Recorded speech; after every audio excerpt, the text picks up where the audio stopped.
Here's the ultimate thing you want to know, is to give him what I call the magic wand question. Very few times it's the location in which you live. Love is not a feeling.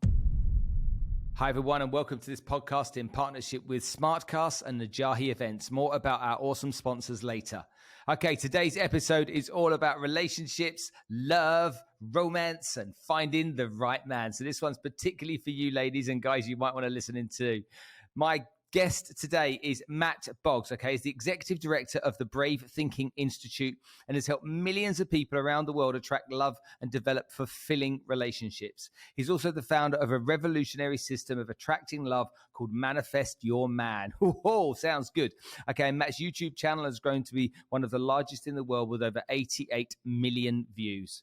In addition to running a highly successful coaching business, Matt is also the co-author of the best-selling Project Everlasting. Two bachelors discover the secrets of America's greatest marriages. If you're into love and relationships and you want to make sure that you can find the right partner for you or make sure that your relationship continues to go stronger and stronger and stronger, then this episode is for you. So cue the music for the romance section.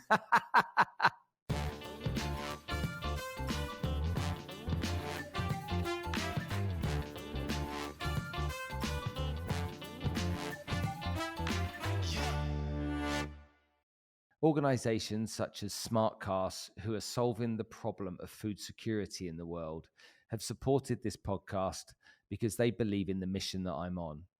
When you understand the work that they do at trying to solve the problem with this massive population growth we've been having over the years and providing a way of bringing food safely to everybody, it really is something I admire. And lastly, thank you to Najahi Events, who have been sponsoring us now on the podcast for over a year. Najahi bring motivational speakers to the region to help inspire, educate, and motivate you to achieve better success and live a better life.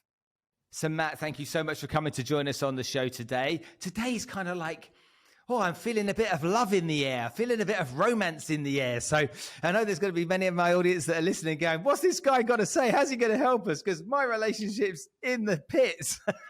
Or we see a lot of the time here in Dubai, we hear women say, you just can't find the right kind of guy here in Dubai. Maybe I'm going to have to live somewhere else. So why don't you introduce yourself, tell everybody what you do, and let's get into some questions I know that they will want the answers to.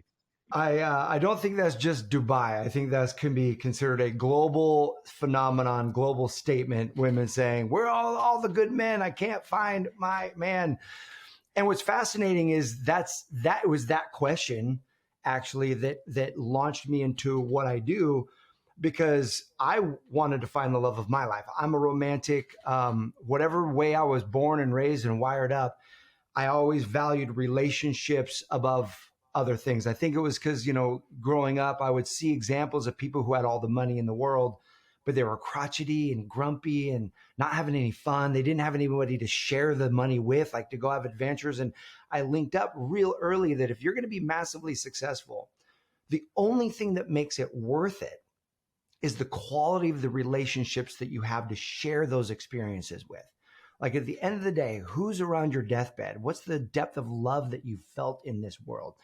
And so real early on, I wanted to find the love of my life and struggled, man, and had tons of crash and burn relationships. And so there was one moment of a woman I thought I was going to marry, broke up with me, and my heart was in a million pieces. And I was hanging out with my grandparents at the time. My parents are divorced. All my friends' parents are divorced, but my grandparents were still married. And I saw, we were doing adventures because my grandfather, his health wasn't doing too well, and we knew he was going to pass soon. So I wanted to spend some time with them. And I saw their relationship. I saw how in love they were. I saw that they were still flirting with each other after 60 years, like still kissing each other. Still, I was like, what is this? Like, I've never seen this before. This is amazing. And I thought to myself, I want this. Like, that's the kind of marriage I want. That's what I want the end of my life to look like. And that afternoon, I got an idea to interview couples just like my grandparents, couples who had been married, I decided, over 40 years to find their secrets for what makes love last. And it turned into this big dream where my best friend and I, who were two clueless bachelors, frankly, at the time, went on the search for America's greatest marriages. And we interviewed over 300 couples who had phenomenal marriages over 40 years to help educate ourselves. Like, what are we doing wrong? How can we improve and get better? And it was life-changing, man. It blew my mind. And so we wrote the book, and it was all about how to make love last. And as we're out there speaking on this book about what two clueless dudes learned about love, there are all these women who came up to me and said the exact same thing you just said. They're like, Matt, this is great. You're teaching me how to make it last. Can you help me with like step number 1? Like, how do I attract my guy? How do I find him? How do I like manifest my man, so to speak? And so over the last, since 2008, I then went and got a certification in life coaching and studied everything that I could because I wanted to help. I had attracted the love of my life through the book process. I met her on that journey, and we're still married today. In fact, this weekend is our 11th anniversary. And so I dedicated my life to helping specifically women, because they were the ones asking the question, frankly, saying, how can I attract love into my life? And that's what I've been doing over the last decade. I think that's amazing. I think we underestimate it, don't we? I think a lot of the time when you're in a relationship, many people take it for granted. When you're not in a relationship, it becomes a little bit desperate. We go back to the days that I'm 52. We didn't have any of the tools at our disposal then. We just had to learn to deal with rejection in the early days to try. It was a numbers game. It really was a numbers game. You know, you'd go into the bar on a Friday night, and after a few beers, you'd be like, she's hot. And you'd just hope she said yes when you wanted to buy her a drink. And if she didn't, you'd go away with your towel between your legs and get the Dutch courage again, and then maybe go again a bit later with somebody else. But that was the kind of process. I remember when I was young, it was before mobile phones. If a girl gave you her home phone number, you had to memorize it because there's nothing to write it on. And if you carried a pen, you looked like a douchebag because you're like, oh, how many girls' numbers are you getting out here? You know, you like say it to yourself 50 times on the way home, right? Yeah, exactly.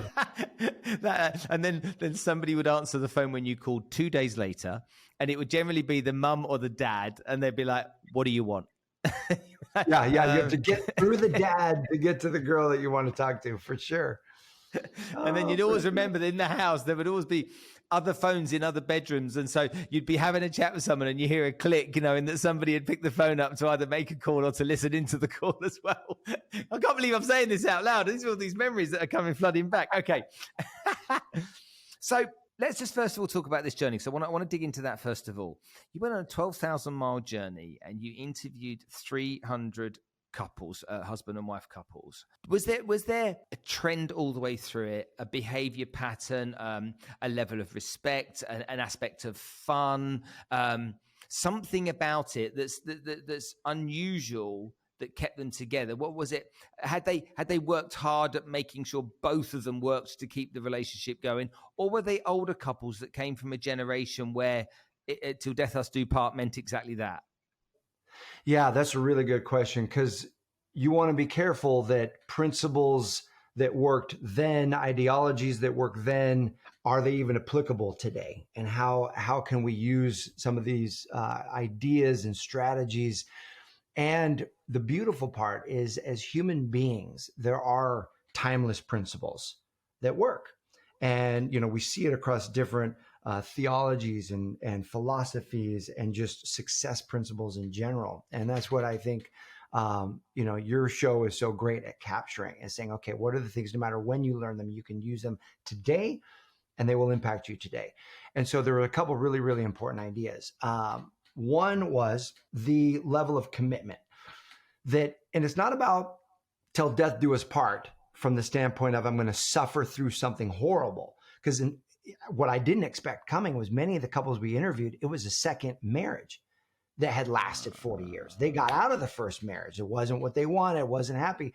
And so it wasn't just like I'm going to suffer through something horrible, but it was this level of commitment to thrive, commitment to creating something special, commitment to creating something beautiful. And here's what's great is that we like to think about love and what's special and what's beautiful and what's natural and what's passionate as what, and we create this fallacy is that that's what's easy. It's not what's easy. It's what you work at.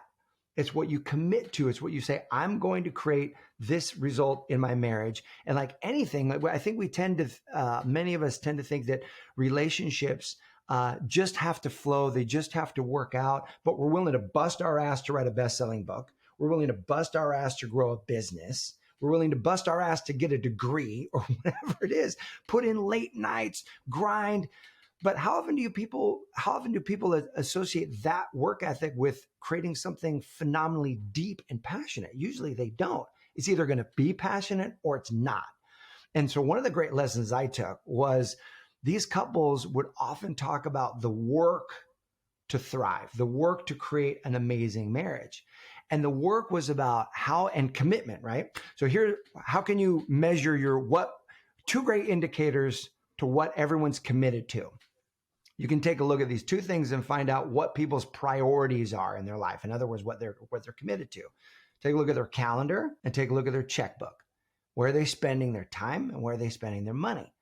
So what these couples talked about is carving out date nights every single week, relentlessly, without fail, carving out vacations, carving out romantic weekend getaways without the kids, where it's just mom and dad, going away, and making sure that you're prioritizing those. And then a commitment to a way of being that says, how am I going to connect with my spouse today? Instead of getting on the phone and just like flipping, doing what's easy. And it's okay to have self-care. We want to recharge and fill our own cup. And at the same time, though, what's the intention? How intentional are we being about connecting with our spouse, about deepening that relationship? So that was one. Really, really important was the priority that they put and the commitment to creating something great. Number two was this idea that love is not a feeling. I love that because as a 28-year-old at the time, I wanted to find someone that I was head over heels in love with. The feeling overtook me. I was just like lightning strikes, kapow, And what I learned was that love, that euphoria that we all enjoy so much can absolutely be there. And it's important to feel that chemistry. But what they really showed me is that it ebbs and flows. Like there's times you don't feel in love with your partner of 20 years or 30 years. And anyone listening to this, you've been married, what I'm talking about. You're not feeling romantic in that moment where you want to strangle them, and you're like at each other's throats. Does it take 20 or 30 years? Exactly. I so hope my wife's not listening to this, but yes. Yeah, or 20 or 30 days. You're like, but they talked about love being a decision that you make. And that decision, and here's the irony, is that while you're not feeling necessarily fond of this person right now because you might be in an argument, love is an action. Love means how am I going to lean in this moment and not retreat to the bedroom, not shut her out, not cold stone her, and say I'm not going to talk about this, but actually lean in and find the solution that the two of you are looking for. And if you want later on, we can talk about a great framework for how to do that. Mm-hmm. But it's the decision to be willing to do it. And now here's what's interesting. When you're not feeling in love and then you do something loving despite feeling it.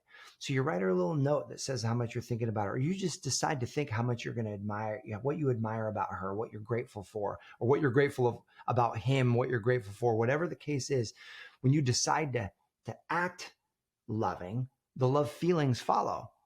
That was a huge lesson for me because I thought once the love is gone, it's gone. I grew up seeing people divorce. Well, clearly, love must be gone. Time to end it. I mean, that was like transformational for me.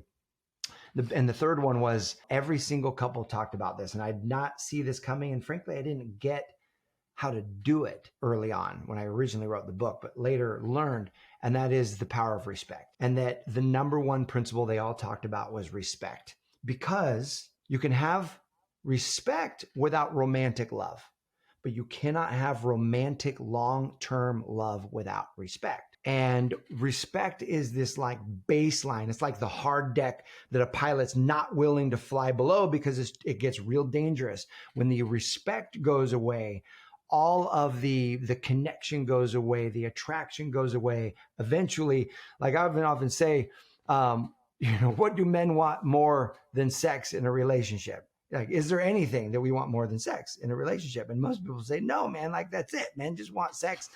But I would say above that, the one thing is respect. Because if you look at a man who is being disrespected over and over and over again, he won't even be able to get it up with her to have sex in the first place. And so respect being so paramount. And so a couple of ideas around respect. Well, how do you create respect? Well, the first one is by keeping agreements with one another. You keep your promises. Whatever you say you're going to do, you do your best to follow through. It doesn't mean we don't make mistakes. But number two, and this was one that I learned later on from John Gottman, who was a researcher out of the University of Washington. And he said that what cultivates respect is when you focus on what you admire and appreciate about the other person. And so in the morning, you have a practice of saying, what do I really admire about this person? I mean, they could screw up 3 other things, but what do you admire about this person? Why are you with them? And then at night, focusing on what do you admire? What do you appreciate about this person? And really bringing that into your awareness and begin to feel it. And that naturally raises the level of respect. And so those 3 things were life-changing for me, for sure. It's fascinating when you think about it, but it's also, well, it's obvious, isn't it? Almost. It's like, all of those things aren't, conscious. A lot of them are subconscious when you don't think about them. So they have to become conscious part of what you do. Talk to me about what you learned about values. When people have a different value system, is that insurmountable in a relationship for it to work? Or if people have different values, can they kind of fit in there with compromise along the way? That is a great question. One of the couples that we interviewed, she had been in Auschwitz. She had been in the concentration camps. Wow. He was a university professor, and they were both Jewish, but they had opposing political views, like massively different political views. And so they would debate and they would argue. And even in our interview, they were like at each other's throats. And she goes, I'll just tell you this. I've never wanted to divorce him. I wanted to kill him, but never divorce him. And so, but here's what's interesting. So it depends. When you talk about values, there's layers of values. There's family values, there's religious values, there's political values. And of course, they're all interconnected. And one of the values that people have can be healthy debate, for example. Do you value someone stretching you mentally? Do you value opposition? Do you value differences of opinion? And what came clear about this particular couple is that while they had different values politically, massive different values, they both really valued a good, healthy, respectful debate. Heated debate. They loved it. It charged them up. It actually brought them closer together in how they debated one another. And when you pull back the research on this, it was really, really fascinating that if you get 2 people, some people really value peace. They don't value conflict. They don't want to butt heads. They don't want to do it. It doesn't light them up. It actually puts them into stress and it erodes their well-being. Other people love that healthy debate. And it fires them up. It releases positive hormones for them. So you got to have 2 people who value the same. If you're not going to value the same things, how you handle not agreeing, you have to value the style in which you handle it. Are you going to handle it real respectfully, peacefully, calm conversations, or do you want to debate? The real challenge gets when one person wants to debate the heck out of it and the other person wants everything calm and cool and connected. Then you've got yourself a problem. Okay, understood. Now, with the work that you do and the people that you help, do you predominantly help women? Yes, 100%. Okay, so women, and again, I'm not a woman and I'm not a pronoun either. I'm definitely a man, so let's make sure that we're clear there. Give me some examples, and maybe we can do some case studies and understand some of the challenges that some women face, because the reality is, as far as I'm concerned, is that it's never been easier with the advent of technology to be able to find a date, let's say. Now, whether before the social media platforms came along and all the other stuff online, the Tinders and whatnot, people, if they needed to find somebody and they didn't know how, there was a dating agency. They could go there, and the dating agency would try and match them with somebody on their books, or find somebody who had similar aspects to or similar interests and that kind of stuff. Yeah. When you look, if it's that easy right now for me to just go online, upload a picture of myself, open an account and start swiping left or right, whichever way it is, to choose somebody. If it's that easy now to find someone, why are people struggling? Why are women finding it hard to find their life partner? Well, it's because it's that easy. It's because it's that easy. So with the ease of instant connection comes the fallacy of choice. And it's the fallacy of choice means that we all think we have, you go online and you see all these options on your phone, and it's misleading to think, well, you have the choice of dating all those people. But the truth of the matter is only a small percentage are going to swipe right back on you. And like if you were all at a bar or you're all at a party or whatever, and there's all those people, not everyone's going to be reciprocating the same feelings. And so wanting something easy, being willing to, once something struggles, switch to the next thing, and or be dating. And, here's the reality is that you have to assume that everyone that you start seeing and dating, they're already seeing somebody else. They're already talking to somebody else. They're probably talking to 3 or 4 other people.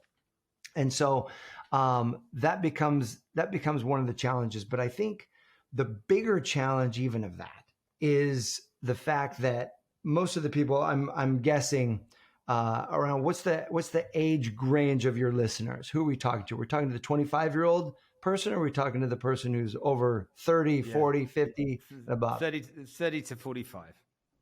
So if you've gone through your first significant relationships, maybe you were married and divorced, or maybe you were with someone you thought you were going to get married and you haven't, or maybe you've gone through a bunch of dates. You thought you'd be married by now and you're not, or you'd be partnered up by now and you're not. One of the biggest challenges is moving forward with the shield. We don't even know we're doing it, but we're guarded. We're not vulnerable. We're not really open. And here are the symptoms. How do you know if you've got your shield up protecting you? Often, even last night on my coaching call, there was a woman who said, so here's my pattern.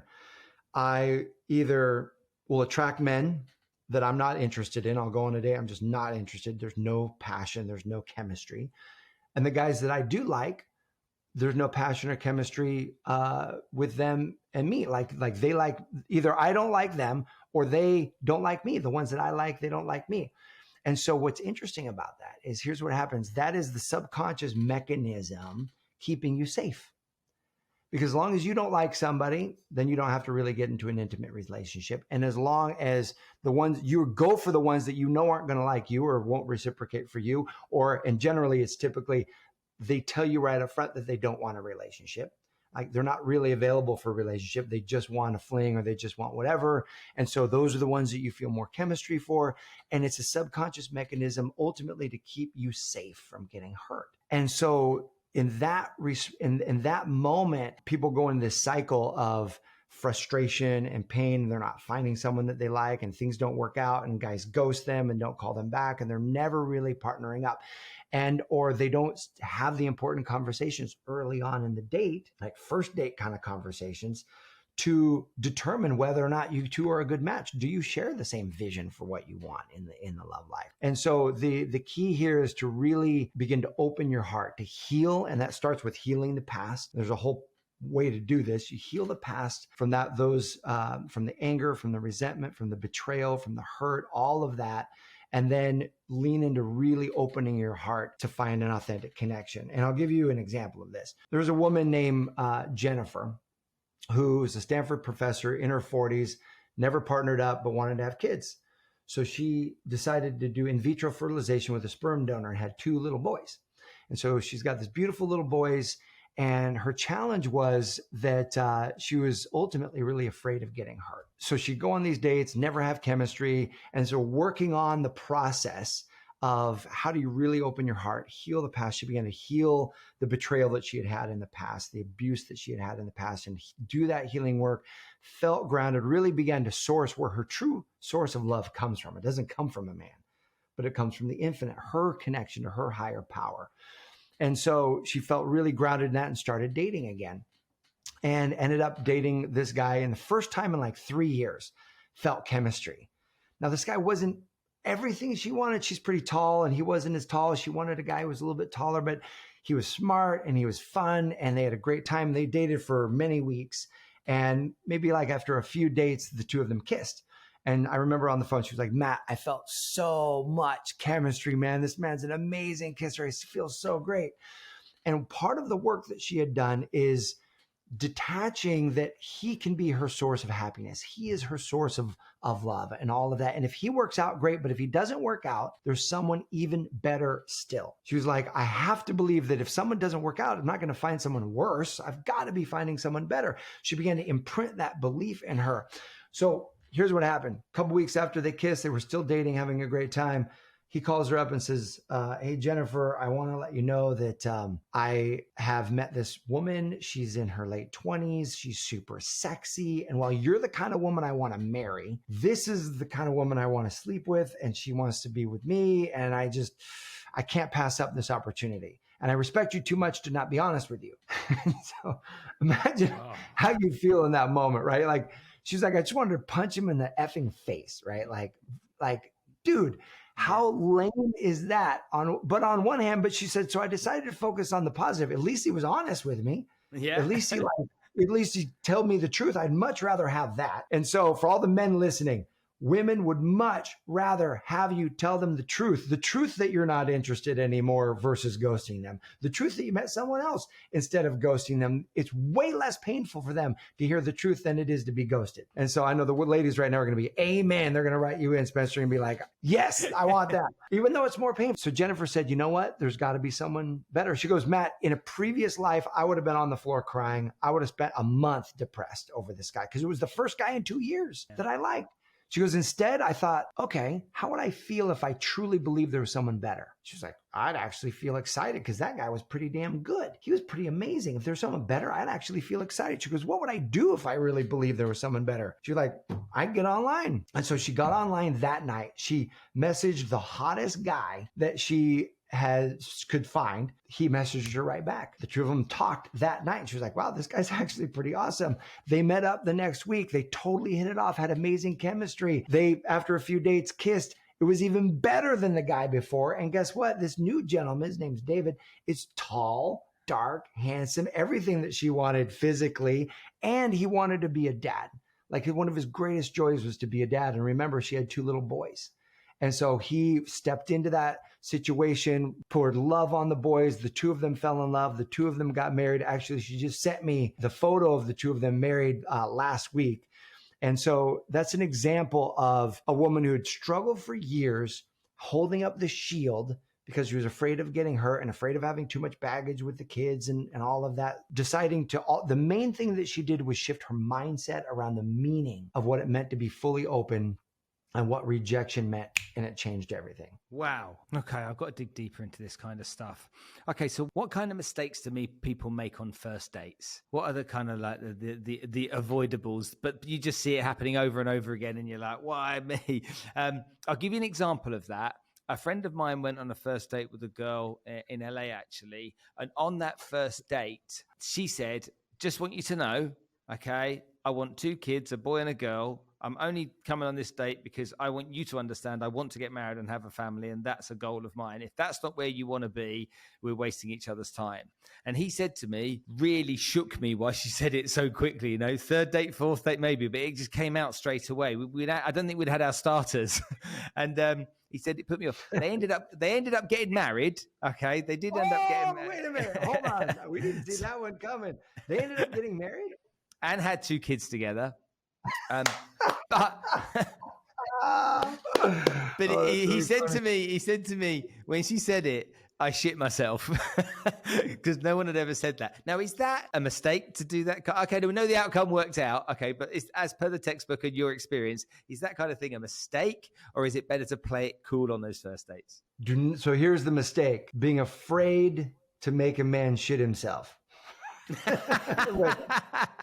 What you just said. The mistake is to not bring up what your true intentions are and what it is that you're really looking for. Now, I'll give you a cool framework for how to do it in a way that doesn't scare him off and doesn't like send him running for the hills. But here's the ultimate thing you want to know. You cannot scare off the right guy. You can't scare off the right guy. Like, you would have to be like going crazy and be loco to scare off the right guy. I mean, do something way over the top than anyone you would ever do on a first date.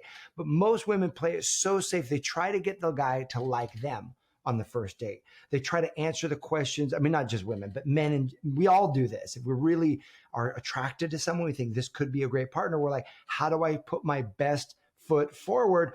And the mistake is we get too interested in whether or not they like you. You should be focused on how much connection do you have with this person? And the only way to have the true connection is if you're coming from your truth and you allow them to come from their truth.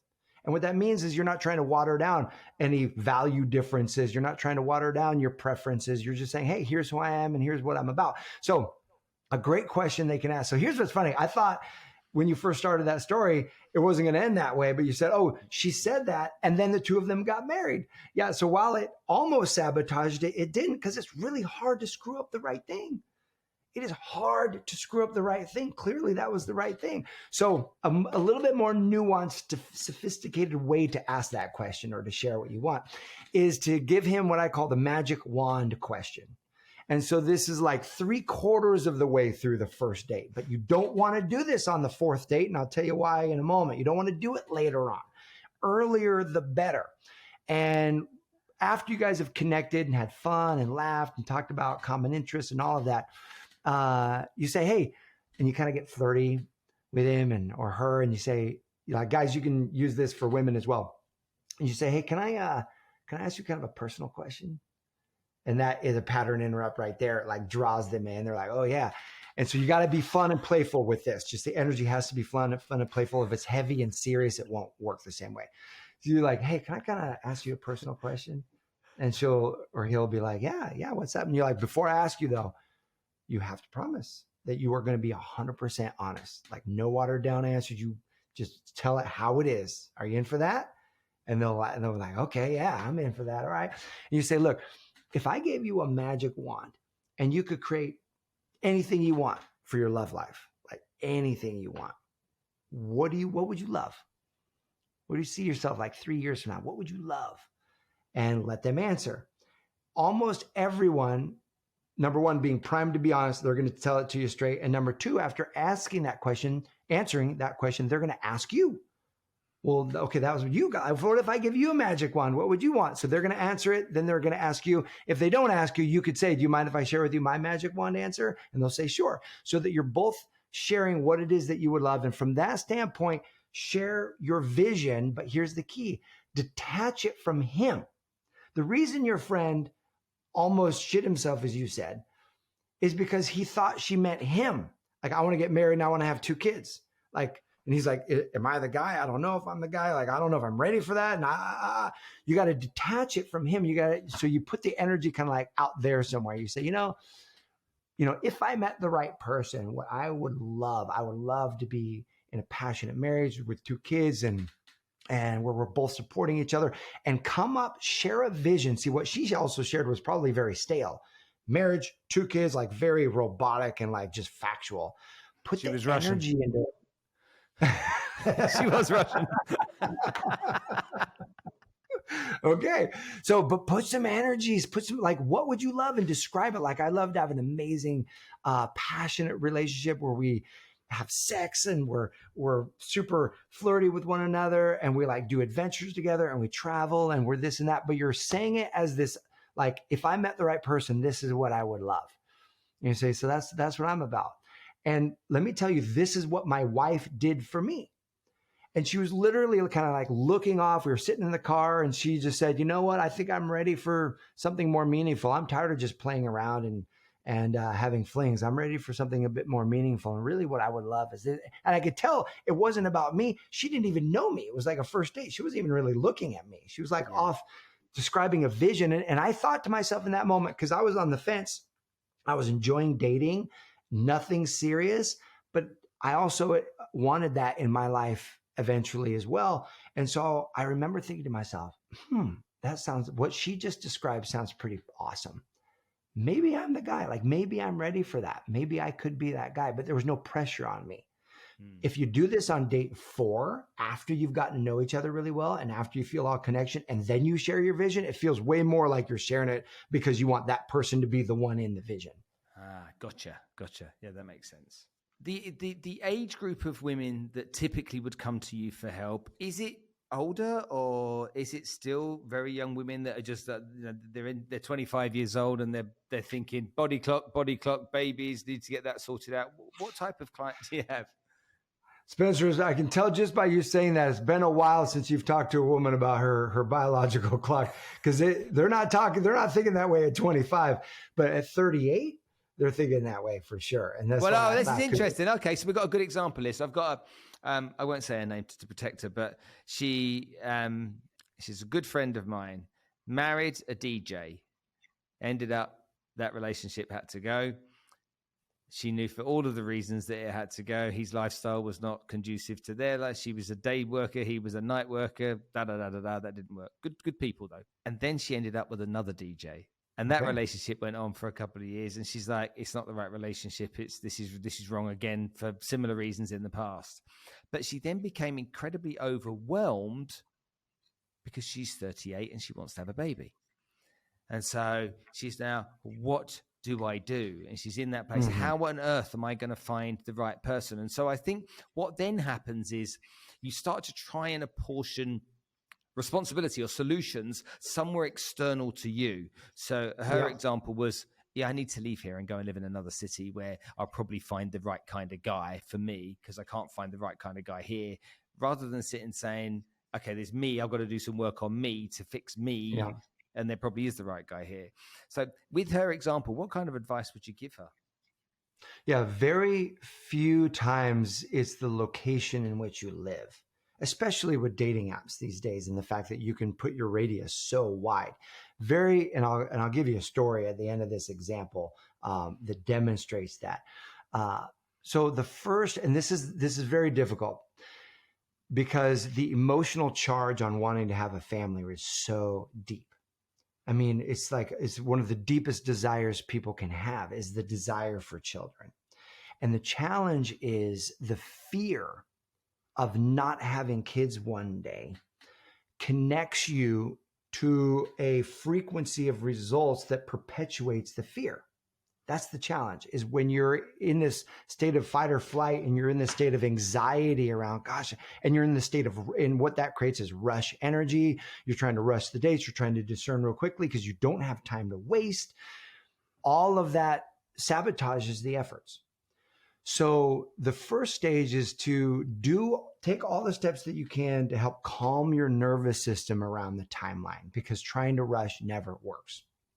And so some strategy from a very tactical, strategic standpoint is freezing your eggs. Gives you a whole bunch more years that you have available for you. So freezing your eggs at whatever point you're listening to this, if you want to have kids, you may never even use them, but it's worth having them because then that helps you just relax, even if that's in the state, helping you relax. I mean, and then the second standpoint is then around calming the mind with other solutions to say, look, if it really came down to it, I could invest my time and energy in adopting. I could invest my time and energy in my nieces and nephews. If it really came down to it, I would be okay. If God's plan for me wasn't kids, I would trust that and I would be okay. That's step one, is really calming the nervous system down, because desperation leads to rejection. I mean, we have all been on dates with someone who felt desperate. It was like the most unattractive thing in the world, right? And the irony here is men, especially, we want to feel, just like women, you want to feel chosen and special and selected. We men want to feel chosen and special and selective. And if you're in desperation and you're like, I want to have kids and I want to get married, it comes across like, look, any man who's halfway decent who will be a sperm donor, I'll accept. We're like, I don't want to be that guy. Like, I want to be unique and special. And so the more, as a woman, you can help him feel unique and special in the process, meaning you're selective. You demonstrate that you're selective. You demonstrate that you're not just willing to date the first great guy, not willing to settle down with the first great guy who comes along.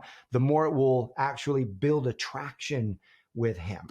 And then so it's calming the nervous system is step number one. And then step number two is about using your mindset in an empowered way. And I'll give you an example of this. There was a woman who named Julia who came through my course. You asked age groups. It's 2 age groups. One is the woman who's feeling like her biological clock is ticking. She wants to manifest love right away. And the other are people who are in the second phase of life where they have adult children that are out of the house, maybe, and they've taken care of their career. And now they're ready to put love on them. And they're like, I've been single for many years and I'm ready for the second phase of my life. I want a partner. Women in their 50s and 60s. This particular woman was 69. And she wrote me and she said, Matt, there's no hope for me because I live in a small, little, tiny town in Canada. Like we talk about, there's no good men out there, and specifically no men in my town. She goes, solve this one for me. I live in a tiny little town, in a little podunk town in Canada. She goes, I have to have a man who's super smart. She goes, I'm a scientist and I'm an environmentalist. I grow my own food. I don't drive a car. I drive a bike everywhere to reduce my carbon footprint. Mm-hmm. She goes, I take solar heated showers, and I will refuse to compromise those values because I know I want a man who values the environment in the same way. But I'm screwed. Like there's no chance and I'm not willing to move. I don't want to move. So every person. Don't want much then. Exactly. I often hear people say what I want is out of reach. Like I've grown especially those of you, you're listening to podcasts, you're growing yourself, you're pouring into yourself, you're developing yourself. And you're like, I want a person who's done that work. The more work you've done, often people, the objection, the paradigm or limiting belief is, I can't find a person who's at my level, right? Like I'm just not finding them.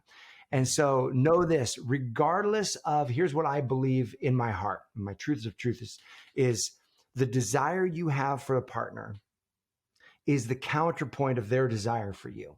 In other words, the desire is the evidence that they exist. I don't believe that you can have a desire without the possibility of that dream coming true.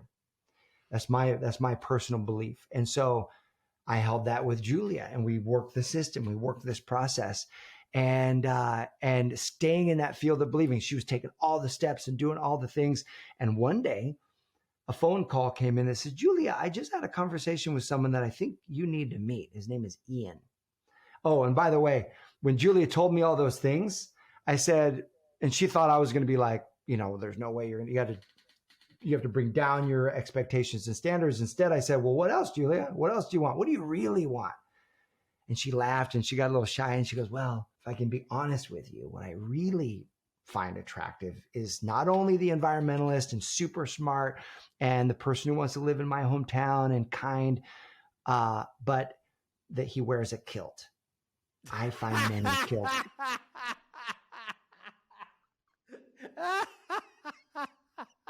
Brilliant.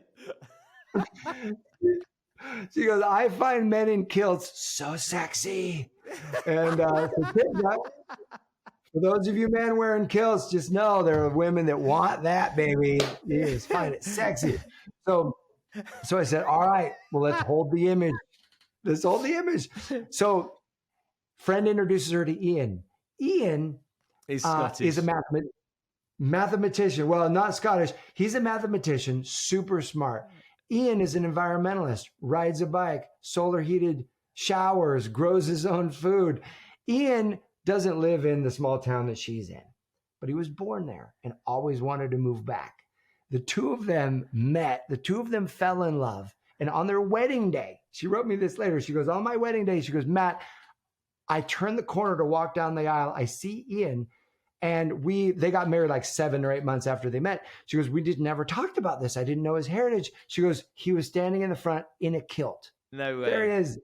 He's in a kilt. She goes, Matt, I almost fainted at the end of the aisle on my wedding day. She goes, this was amazing. She goes, I never thought that this would happen, but I just want to thank you so much. And she goes, I just turned 70 years old, but I feel like I'm 27 again. Oh, and so, man, that's amazing. What a beautiful story. That's just so cool. Yeah. And so it's really easy. Doubting is easy. Discouragement is easy. Giving up is easy.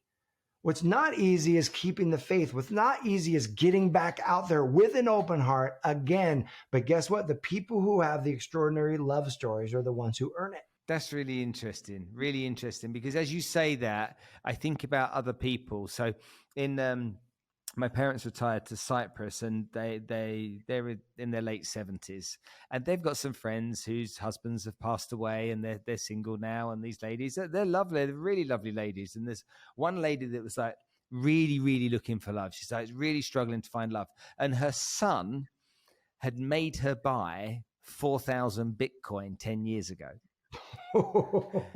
And he made her buy it. And so she's got literally, she had never had any money in her life, but she bought Bitcoin when it was like $6 or something.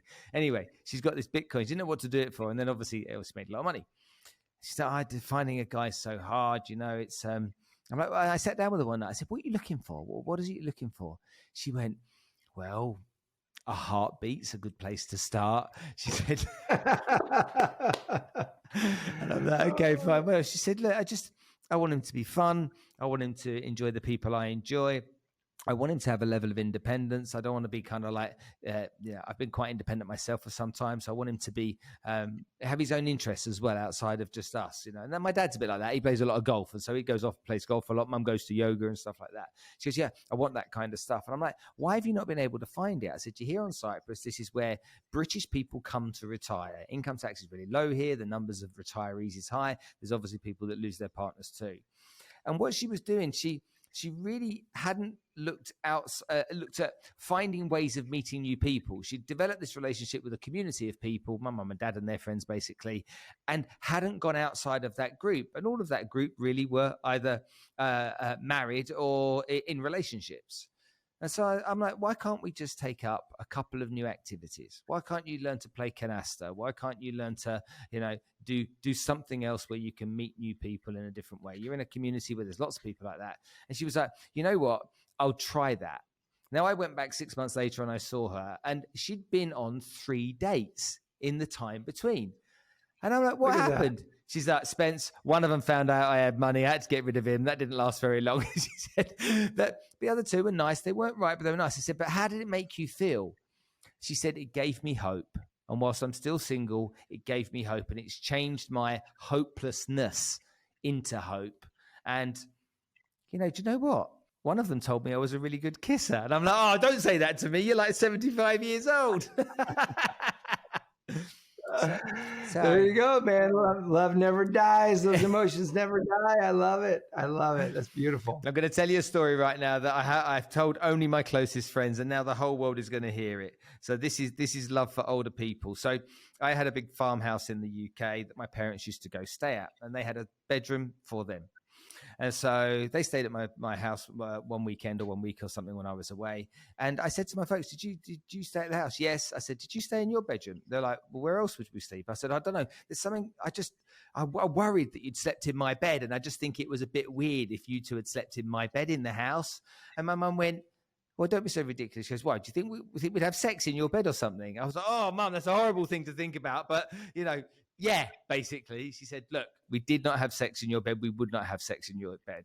She said, but the rug in front of the fireplace, we went at it like rabbits there. And I'm like, oh, I can't believe that you would say such a thing. But that goes to show that even when you get into your 70s, clearly many people are still doing it and having fun with it. This is absolutely right, man. That was one thing that I wanted to know from these couples. I was like, are you still having sex? And it was inspiring, because who wants to, at whatever age, give up sex and enjoyment and passion and all of that. And so many of them were like, yes, we still have sex as one of the key ingredients for them being happy. So I love that. Kudos to your mom and dad, man. That's awesome. In front of the rug. And now the whole world is going to hear this, and it will get back to them for sure. I know that when he's on the golf course on his own, I know he listens to the podcast. I'll tell him this one's boring and he shouldn't listen to it. All right, good. So I had a couple of questions, and I've taken lots of your time. If I was struggling as a woman and I came to you, what would be the process that we would follow? So there are 3 categories that we really look at. And so the first category is creating what I call a love abundant mindset. And so this was the first thing I did with Julia. And it was coming up with, what would you really love? If you could have it any way you wanted, what would you really love? And to create a vision for the relationship that you want. And there's a few interesting things that happens when you really let yourself come up with what it is that you would love. Lots of people, when we're looking, we've got an idea, but very few of us are really specific on a few things. So what are the qualities in this man that you really want? How much time are you having together? How often do you have sex? What kind of vacations do you take? Like, what's the quality of this relationship? Describe it, and then come up with 3 specific images that it all worked out. Imagine you're living the relationship of your dreams. It all works out. What are 3 specific images that it worked out? And as they begin to visualize those, what happens is it begins to impress in their subconscious mind the reality of this relationship, which does 2 things. Number 1, it wakes up all of the subconscious beliefs that aren't in alignment or aren't in harmony with that vision. And believe me, if we don't have a result in our life, it's always because we're not in alignment with that result. There are beliefs we have, there are actions we are not taking, there's patterns to our life that aren't in alignment. Otherwise, we'd have the result in our life. And so what happens is you start visualizing this and what you want, all kinds of stuff comes up. The number 1 belief that comes up for all of us regarding any kind of next level result is I'm not enough. What if I'm not good enough? And so in the case of relationships is what if I'm not attractive enough or funny enough or smart enough or equipped enough or experienced enough? And so as these paradigms or limiting beliefs come up. And so there's a process to releasing and repatterning those and installing the belief systems that are aligned with what it is that you want. So that's all. Phase number 1 is love abundant mindset. And then phase number 2 is a love abundant heart set. And what that means is we talked about the shield before. Yep. And we go through life with a shield. And it's because we tend to be guarded. We tend to hold ourselves back. We tend to want the sure thing. They have to prove that they love us before we are willing to even open up, and so on and so forth. And it just doesn't work that way. So the love abundant heart set is about the forgiveness work, releasing the ex. Let me just say too, the moment you release your ex, mark my words, anyone listening, email Spencer, let him know this happened, because the moment you release your ex, you can guarantee that something's going to happen. I don't want you to misinterpret it. When you really get over your ex, they're going to call you back. They're going to reach back out. They're going to text you and they're going to be like, hey, what's up? And it can be confusing because if you really love the ex, you can be like, well, maybe this is a sign. Maybe this is a shot. We could get back together. Mm-hmm. No, there's a reason you guys broke up. There's a reason it didn't work out, right? Do not retreat and go backwards. It's a sign that you're progressing forwards, because what happens is we're not confined to this human body. Like, our energy stretches out far beyond anything we can even measure. Case in point, have you ever thought about someone and then the moment later they called you and they're like, hey, you were just on my mind? We've proven this, that we've got psychic connections with people. The moment you release your emotional attachment to your ex, they feel a disconnection of power. They feel a loss of energy. Them reaching out is they're trying to get it back. That's it. They don't necessarily want to be back with you. They're just trying to get that energy back. So don't misinterpret that. So the love abundant heart set is you're free from the past and you're wide open to moving forward. And then the third phase is love abundant skill sets. And this is huge because relationships are just like any other area of our life, like health and exercise. If you don't have the skills, if you're going to exercise and work out, there's a way to do it that's healthy and creates beautiful results for yourself. Relationships are the same way. And if we're not taught the skill sets for how to communicate boundaries, how to communicate your standards, how to overcome an argument that you're having, right? How to build attraction, right? Masculine and feminine energy that is polarized and creates that attraction between two people. If you don't know how those things work, then you could meet a great person only to have it explode later because you just don't have the skill sets. So that's the last phase, is the skill sets to help these relationships spark, take root, and then flourish. So if I follow the process, I come to you, we go through all of this together, I'm essentially going to be in the right state of mind. I'm going to be in the right heart set. I'm just going to be tuned in to now moving forward to finding the right person and open to all that comes my way so that I can make decisions that work for me or against me. Yeah. Yes. And then you've got the skill sets to be able to nurture the connections that do come your way in the right way. Like the tools that you mentioned, like the tool you mentioned earlier, where rather than say I want 2 kids, a boy and a girl. Okay, I would picture the magic wand. Okay, great, got it. Yeah, the magic wand question, exactly. Or so many women today, you talked about what's a challenge today. So many women today want a masculine man. And just to put it out there, masculine and feminine isn't tied to male or female. We all have both masculine and feminine energy, and we get to move with whatever energy we've learned that gives us the best results. Challenge is, if you're an entrepreneur, if you're a business leader or an executive, you've learned masculine energy. Most likely, you've learned masculine energy gets you what you want in business. And then you take that into your love life, and you wonder why you're attracting men who aren't in their masculine or who lead with their feminine. Well, it's because you're so grounded in your masculine. Masculine attracts feminine energy, and vice versa. That was a major learning curve for me, because I got taught how to date from my sister, who had all kinds of results by leading with her feminine energy. I saw that, and I saw what she was doing. She's like a little bit older than I was. And so I got real great results in drawing women to me by harnessing my feminine energy. But guess what kind of woman I got? A masculine woman. She wanted to be rugby the players. And while there's nothing wrong with that, we either butted heads or the attraction deflated real quick, because I naturally go to my masculine energy. That's where I live from. But in dating, I had learned the opposite. So I had to learn how to date leading with my masculine energy. And that made all the difference in the world. And so I think that's one of the biggest confusing things going on right now, especially men. We don't know what the woman wants or expects from us. We don't know if she wants us to lead from the masculine, or if that feels like it might be offensive to her. Like, it's so confusing right now. So helping, if I can give one message to the guys, and I've been coaching women for a decade, they are desperate for men to step up and lean into their masculine energy and lead.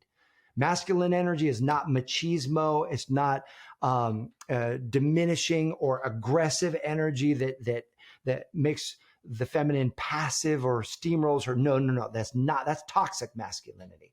But healthy masculine energy that leads and plans and helps the feminine feel safe and seen and sexy, that they're desperate for that. So if you're a man, you want to stand out from tons of other men, lead with your masculine, and it's going to be a game changer.